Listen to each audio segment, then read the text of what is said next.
Hi friends, தினமும் நாம் அன்றாட வாழ்க்கையில் பயன்படுத்துகிற சில வாக்கியங்களை எப்படி இங்கிலீஷில் சொல்லலாம் அப்படின்னு பார்க்கலாம் ஃப்ரெண்ட்ஸ். இப்போ நாம் யாரோ ஒருத்தர் நம்ம வீட்டை கிராஸ் பண்ணி போனாங்க அப்படின்னு நம்ம இங்கிலீஷில் சொல்லணும் அப்படின்னா he walked past my house, he walked past my house அப்படின்னு சொல்லலாம். அவருடைய உடல்நிலை ரொம்ப மோசமாக போயிடுச்சு, இனி அவரால் வேலை செய்யவே முடியாது அப்படின்னு நாம் சொல்லணும் அப்படின்னா அதை நாம் இங்கிலீஷில் his health went bad, he can no longer work, his health went bad, he can no longer work அப்படின்னு சொல்லலாம். இனி அவர் எங்களுக்கு தேவையே இல்லை, இதை நாம் இங்கிலீஷில் he is no longer needed, he is no longer needed அப்படின்னு சொல்லலாம்.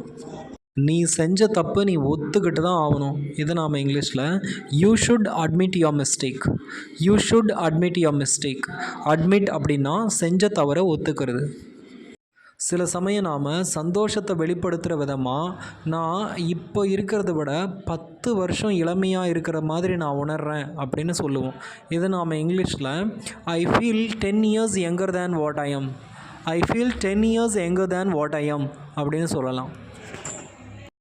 நீ தப்பு செஞ்சுட்டு என்ன குறை சொல்லாத அப்படின்னு சில சமயம் நாம் சொல்லுவோம் இல்லையா, இதை don't blame me for your faults, don't blame me for your faults அப்படின்னு சொல்லலாம்.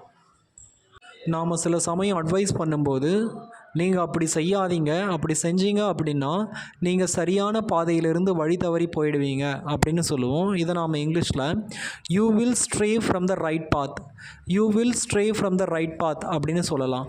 ஸ்ட்ரே அப்படின்னா வழி தவறி போயிடுறது அப்படின்னு அர்த்தம். இந்த வீடியோ உங்களுக்கு யூஸ்ஃபுல்லாக இருந்திருக்கும்னு நினைக்கிறேன் ஃப்ரெண்ட்ஸ். இந்த வீடியோ உங்களுக்கு பிடிச்சிருந்ததுன்னா லைக் பண்ணுங்கள், மறக்காமல் என்னோடய சேனலுக்கு சப்ஸ்கிரைப் பண்ணுங்கள். Thank you friends.